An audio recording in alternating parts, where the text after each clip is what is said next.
திருச்சிற்றம்பலம். திருநாவுக்கரசு அருளிய தேவாரம் 4ஆம் திருமுறை, பண் பழம்பஞ்சுரம், தசபுராணம் என்னும் பொதுப்பதிகம். இது திருப்புகழூரில் அருளச் செய்தது. பதிகம் 14, பாடல் 2. நர ஒளி வெல்ல மண்டி நெடுவண்ட மூட நில நின்று தம் பதுவ. நர ஒளி வெல்ல மண்டி நடுவண்ட மூட நில நின்று தம் பதுவ. பரமொரு தெய்வ மொய்த வரமொரு தெய்வ மெய்த இது ஒப்பதில்லை இருபாலு நின்ற பணிய. பரமொரு தெய்வ மைய இது ஒப்பதில்லை இருபாலும் நின்ற பணிய. பிரமனு மாளு மேலை முடியோடு பாதம் அறியாமை நின்ற பெரியோன்.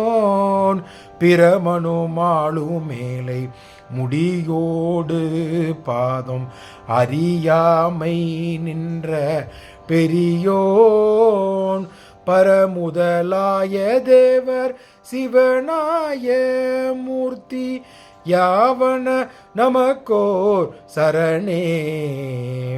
பரமுதலாய தேவர் சிவனாய மூர்த்தி யாவன நமக்கோர் சரணே. யாவன நமக்கோர் சரணே. திருச்சிற்றம்பலம். திருச்சிற்றம்பலம். இந்த 2ஆம் பாடல் விளக்கத்தை பார்த்து விடலாம். இந்த பாடலில் இந்த திருமாலும் பிரமனும் அடிமுடி காண்பதற்காக போட்டி போட்டுக்கொண்டு சென்றார்கள் அல்லவா, அந்த நிகழ்வை இந்த பாடலில் குறிப்பிடுகின்றார். இதில் எங்கும் பரவிய ஒளியுடன் வெள்ளப்பெருக்காக நீர் எப்படி வாத்தில் வெள்ளம் அடித்து கொண்டு சூழ்ந்து ஓடி வருமோ, அனைத்து அண்டங்களையும் மூழ்கடிப்பது போல ஓடி வரும் இல்லவா.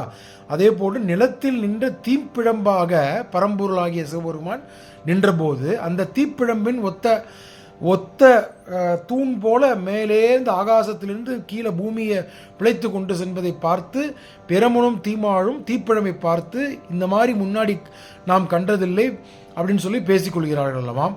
அந்த அந்த அடியும் முடியும் காண்பதற்கு முற்பட்ட போது அவர்களால் இம்முடியை காண முடியவில்லை. ஓங்கி நின்ற பெருமானை பரம்பொருளே என்று நம்பி அவரிடம் சரணாடிகள் அடைந்தார்கள்.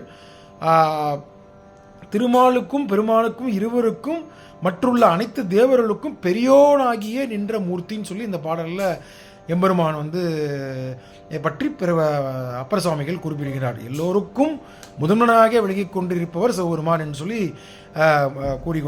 கூறியுள்ளார். அதுபோல இந்த பரம்பொருள் தான் நமக்கு ஒப்பற்ற அடைக்கலமாக பொருளாக விளங்குகின்றவன்.